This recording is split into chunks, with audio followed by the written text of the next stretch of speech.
Good morning student. आज के video lecture में हम अनुगतिक समीकरण से विभिन्न गैस नियमों जैसे बॉयल का नियम, चार्ल्स का नियम, आवगार्दा का नियम आदि नियमों की उत्पत्ति के बारे में अध्ययन करेंगे। अपन ने पिछले वीडियो लेक्चर में देखा कि गैसों के अनुगतिक सिद्धांत की अभिज्ञताओं के आधार पर अनुगतिक गैस समीकरण को उत्पन्न किया गया है और जो अनुगतिक गैस समीकरण है उस समीकरण से विभिन्न गैस नियमों को उत्पन्न किया जाता है। तो सबसे पहले अपन बॉयल के नियम का अनुगतिक गैस समीकरण से उत्पन्न का अध्ययन करेंगे कि किस प्रकार बॉयल के नियम को गैसों के अनुगतिक समीकरण से प्राप्त किया जाता है। तो सबसे पहले बात करते हैं बॉयल के नियम की अनुगतिक समीकरण से उत्पत्ति। तो देखिए अनुगतिक समीकरण जो अपना है वो है P V equal to 1/3 mN/c²। ये अनुगतिक गैस समीकरण प्राप्त हुआ था अनुगतिक सिद्धांत की अभिज्ञताओं के आधार पर। इस अनुगतिक गैस समीकरण को इस रूप में भी लिखा जा सकता है 2/3 कोष्टक 1/2 mN/c²। इस वैल्यू को, इस मान को इस रूप में भी लिखा जा सकता है। ये दूसरे इसको इस रूप में लिखा जा सकता है कि इसको इस रूप में लिख दिया तो इन दोनों का मान बराबर रहेगा। और जो ये वैल्यू आई है 1/2 mN/c², ये वैल्यू है औसत गतिज ऊर्जा। ये औसत गतिज ऊर्जा का मान है या औसत गतिज ऊर्जा का सूत्र है 1/2 mc²। तो PV की वैल्यू जो आ गई PV इक्वल टू 2/3 औसत गतिज ऊर्जा। इसको समीकरण नंबर 1 दे देते हैं। अब इसके बाद में देखिए अनुगतिक सिद्धांत के अभिज्ञताओं द्वारा औसत गतिज ऊर्जा जो होती है वो परम ताप के समानुपाती होती है। पिछले वीडियो लेक्चर में अपन ने अध्ययन किया था कि गैसों की जो गतिज ऊर्जा है वो परम ताप के समानुपाती होती है।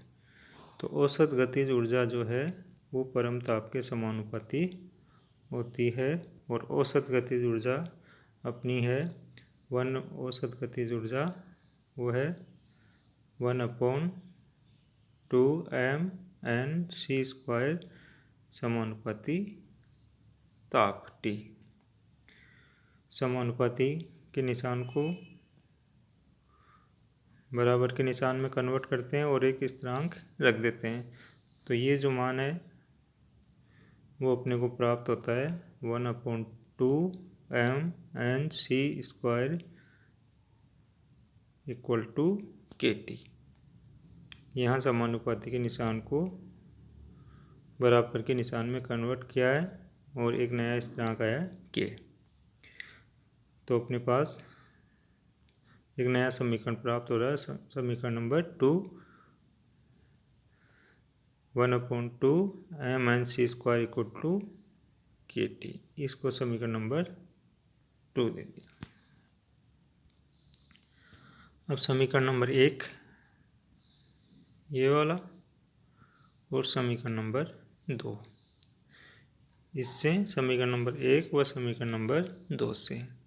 तो समीकरण नंबर 1 में PV इक्वल टू है 2/3 औसत गतिज ऊर्जा और समीकरण नंबर 2 में 1/2 mN/c² इक्वल टू KT। ये औसत गतिज ऊर्जा है। वो औसत गतिज ऊर्जा किसके बराबर है? KT के बराबर। तो ये औसत गतिज ऊर्जा समीकरण नंबर 2 से किसके इक्वल आ रही है? KT के बराबर। इक्वल आ रही है, तो यहाँ औसत गतिज ऊर्जा का मान किसके क्या रख देते हैं, KT रख देते हैं। तो समीकरण 1 और 2 से, समीकरण 1 से PV इक्वल टू 2/3 और जो औसत गतिज ऊर्जा का मान यहाँ से समीकरण नंबर 2 से KT रख देते हैं। तो ये अपने पास नई वैल्यू प्राप्त हो गई, PV इक्वल टू 2/3 KT। या इसको इस रूप में भी लिख सकते हैं, अगर टेम्परेचर कांस्टेंट कर देते हैं, कांस्टेंट टेम्परेचर पे स्थिर ताप पर, तो T कांस्टेंट हो जाएगा। तो अपने पास जो नए रूप में आएगा वो PV इक्वल टू स्थिरांक, PV का मान स्थिर होगा। और यही अपने बॉयल का नियम है, यही बॉयल का नियम है का गणितीय रूप है। PV इक्वल टू स्थिरांक, अपने जब बॉयल का नियम पढ़ा होगा तब आपने देखा होगा कि बॉयल का जो नियम का जो सूत्र है, गणितीय रूप है, वो आया था PV इक्वल टू स्थिरांक। अर्थात स्थिर ताप पर निश्चित मात्रा की गैस का दाब उसके आयतन के व्युत्क्रमानुपाती होता है। कि निश्चित ताप है, ताप स्थिर है, स्थिर ताप पर निश्चित मात्रा की गैस का दाब उसके आयतन का व्युत्क्रमानुपाती होता है। बॉयल का नियम स्थिर ताप पर आयतन और दाब के मध्य संबंध को स्थापित करता है। तो दाब और आयतन एक दूसरे के व्युत्क्रमानुपाती होते हैं, यही बॉयल का नियम है। और ये बॉयल का नियम अपन ने यहाँ अणुगतिक समीकरण से उत्पन्न किया है।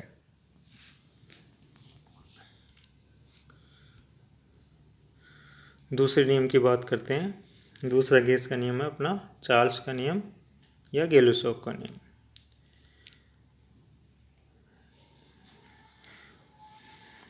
तो अणुगतिक सिद्धांत के आधार पर चार्ल्स के नियम की उत्पत्ति देखते हैं। तो देखिए PV इक्वल टू 2/3 KT, ये अपना अणुगतिक गैस समीकरण से प्राप्त हुआ है। और इसको इस रूप में भी लिख सकते हैं, V equal to 2/3P KT। यहाँ से P को यहाँ क्रॉस मल्टीप्लाई में नीचे ले गए, तो V equal to 2/3P KT। अगर दाब स्थिर रहे, स्थिर दाब पर, तो P का मान कांस्टेंट हो जाएगा। तो V इक्वल टू स्थिरांक इंटू T, क्योंकि ये सारी वैल्यू स्थिर हो गई तो इनका मान स्थिरांक हो गया। तो V इक्वल टू स्थिरांक इंटू T, या V/T इक्वल टू स्थिरांक। और ये ही चार्ल्स के नियम का गणितीय रूप है, V/T इक्वल टू स्थिरांक। ये चार्ल्स के नियम का गणितीय रूप है। अर्थात स्थिर दाब पर किसी गैस के निश्चित द्रव्यमान का आयतन उसके परम ताप के समानुपाती होता है। चार्ल्स का नियम आयतन और ताप के मध्य संबंध स्थापित करता है और दाब स्थिर होना चाहिए। तो स्थिर दाब पर किसी गैस के निश्चित द्रव्यमान का आयतन उसके परम ताप के समानुपाती होता है।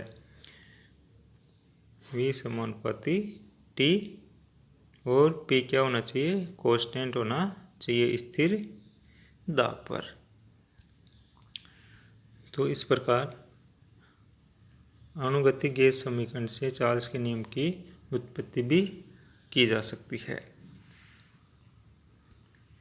तीसरा नियम देखिए, आवगोर्दो का नियम। आवगोर्दो का नियम की उत्पत्ति भी अनुगतिक से गैस समीकरण से की जा सकती है। इस नियम के अनुसार समान दाब एवं ताप पर सभी गैसों के समान आयतन में गैस के मोलों की संख्या अथवा गैस के अणु की संख्या समान होती है। कि दाब और ताप समान हो तो समान आयतन में गैसों की मोलों की संख्या अथवा गैसों के अणु की संख्या समान होती है। ये अवोगाड्रो का नियम है। अब इस नियम की उत्पत्ति अनुगतिक सिद्धांत के द्वारा की जा सकती है। अनुगतिक सिद्धांत द्वारा देखिए, माना कि दो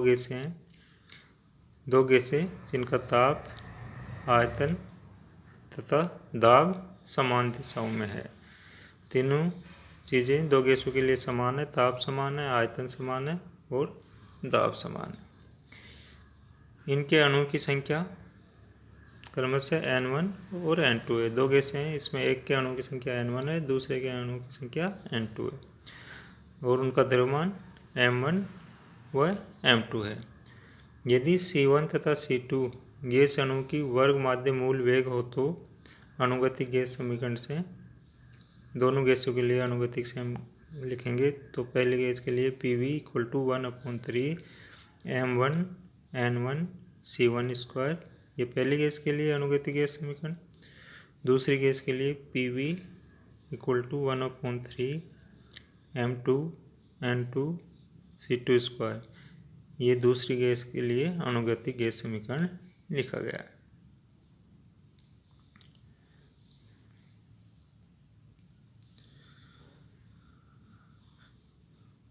अतः 1/3 M1 N1 C1 square = 1/3 M2 N2 C2 square, इसको समीकरण नंबर 3 देते हैं। चूँकि दोनों गैसों का ताप समान है अतः अणु की औसत गतिज ऊर्जा भी क्या होगी, समान होगी, क्योंकि औसत गतिज ऊर्जा ताप के समानुपाती है। तो ताप समान है तो गतिज ऊर्जा भी समान होगी, अर्थात पहली गैस के लिए गतिज ऊर्जा 1/2 M1 C1 स्क्वायर और दूसरी गैस के लिए 1/2 M2 C2 स्क्वायर। ये दोनों गैसों की गतिज ऊर्जा एक दूसरे के बराबर होती है, समान होती है। तो इसको समीकरण नंबर 4 देते हैं। तो समीकरण नंबर 4 और 3 से, 3 ये वाला समीकरण और 4 ये वाला समीकरण, इन समीकरणों में इन समीकरणों की जब तुलना करते हैं तो N1 N2 के बराबर होता है, N1 = N2। और यही अवोगाड्रो का नियम है कि एक ही ताप व दाब पर सभी गैसों के समान आयतन में अणु की संख्या समान होती है। यह अवोगाड्रो का नियम अनुगतिक समीकरण के आधार पर व्युत्पन्न किया जा सकता है। तो इस प्रकार विभिन्न गैस नियमों जैसे बॉयल का नियम, चार्ल्स का नियम, अवोगाड्रो का नियम आदि नियमों की उत्पत्ति अनुगतिक समीकरण से की जा सकती है।